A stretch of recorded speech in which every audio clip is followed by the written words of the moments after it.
I think we are live. Hello, YouTube. How you guys are all doing today? It's a bit of a late live stream for me. The last YouTube live I did really had a great response, and I'm happy to do another one. So, for those of you guys who don't know me, my name is Ben Medina. I am a tech blogger. I am the founder of techloversblog.com. And today I am talking about my absolute favorite email marketing software, the one I use right now. It is Convertkit. And sadly, I wish I was wearing the Convertkit t-shirt. I have a Convertkit t-shirt with me, but I think it's in the laundry. I'm actually in my basement right now, so it's kind of all the way over there. So yeah, you can see I'm kind of like really giggly and stuff. So you can probably tell this is my basement because this is the background that I use for a lot of my YouTube videos. Let me just put that aside. Okay. So so I thought I would kind of talk about three tips for whether you use Convertkit or not. These are basically basic tips that you want to use if you are running email marketing campaigns. So the first one is to be natural and simple. So Nathan Barry, who actually is the founder of Convertkit, talks about this a lot, which is that you want your emails to be looking like you were writing them in Gmail or be very personal.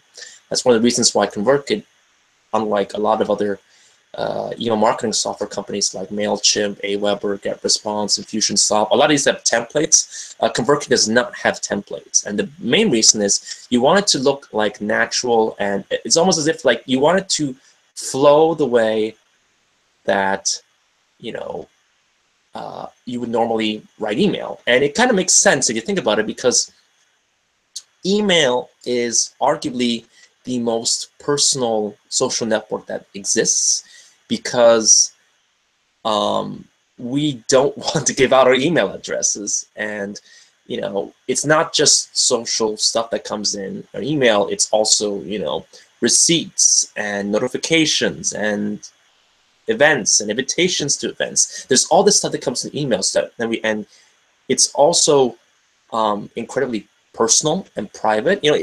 I like to equate having a database of emails is kind of like having a database in your contacts. One of the big reasons why you want to build an email list is you have a direct connection. It's kind of, and the analogy I like to use is, if you go to a party and you see, a really great person, guy or girl, that you think is pretty cool, and you happen to hear that they're a friend of your friend,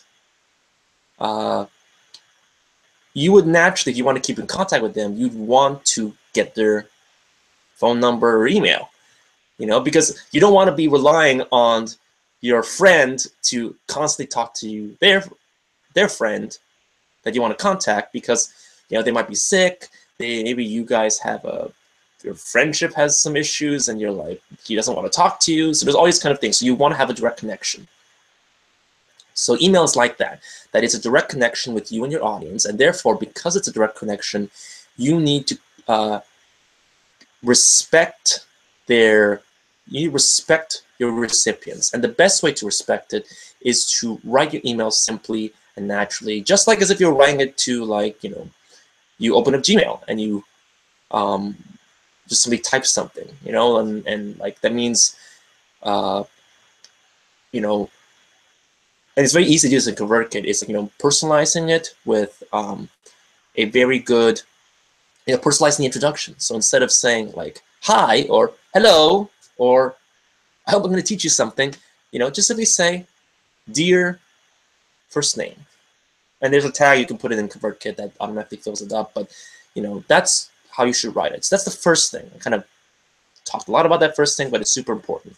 Second thing, and this is a tip that I learned from Pat Flynn, and also if you look at a lot of emails from Convertkit and Nathan Barry's emails, they're the same thing, which is to use heading tags. One of the problems with email is that we all get a lot of it. I get a lot of it. And if you're writing like a really long email, for example, if you're trying to provide value or you're trying to do a pitch of some kind, you know, most emails kind of like social media that people just open up, they just scan through, and then, you know, maybe they'll look at it, maybe they won't. So a great way, let's say you're writing a really long email because you're trying to paint a picture or something, or you're trying to tell a story. A great way to still keep people's attention is to treat it like a blog post and put heading tags.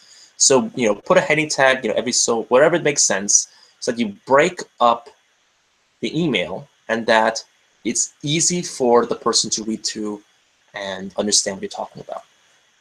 And the third tip, which is another tip I learned from Pat Flynn, and I will put his, I believe his link might be in the description. I'm not sure. I'm going to just check the link. I'm going to put the link in the description below for his demo of Convertkit.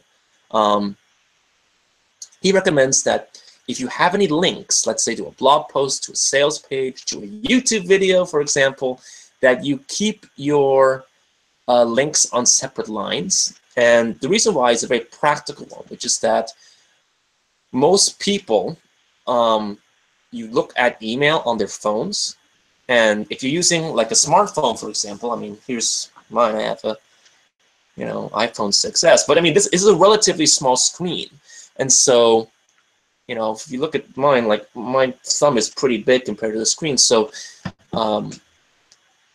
putting the links on a separate line, separate from the text, is a great way to ensure that they click on it and they don't click on it accidentally. So that's a really quick little power tip. Thank you, Pat Flynn. Again, I will put the link to his demo down below. Really great demo. That was actually the demo that actually convinced me to check out Convertkit. So yeah, that's really my 3 tips. Number 1, write your emails naturally and simply, just like you're opening up in Gmail.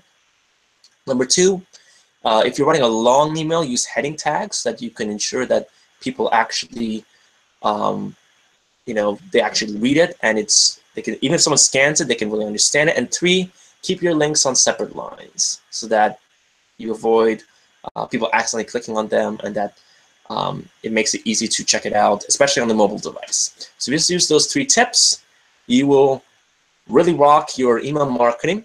And again, if you are not on Convertkit and you would like to check it out, I've put a link right below in the description, techloversblog.com/Convertkit. That is my affiliate link for Convertkit. So if you do choose to purchase it, I will make a small commission. So just want to be totally upfront about that. But I use it. It is a great tool.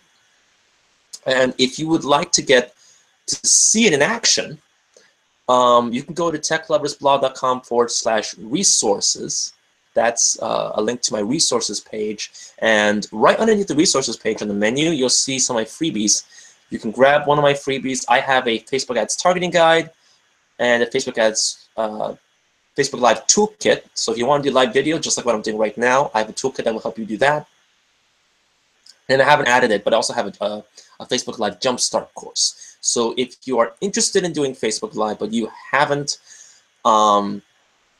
checked it, if you're stuck, you can go there. Actually, I will actually put all 3 of those links to my freebies down below so you can sign up. And then once you sign up, you can actually see Convertkit in action the way I use it. So that is really it for this video. If you like this video, hit the like button right below. Be sure to subscribe so you don't miss another one. And also comment with whether you agree or disagree on these tips. If you're using Convertkit, any questions about email marketing, I'd love to answer. And I hope you guys enjoyed this video. This is actually a second time I've actually done a YouTube Live. I really love it. It's pretty great.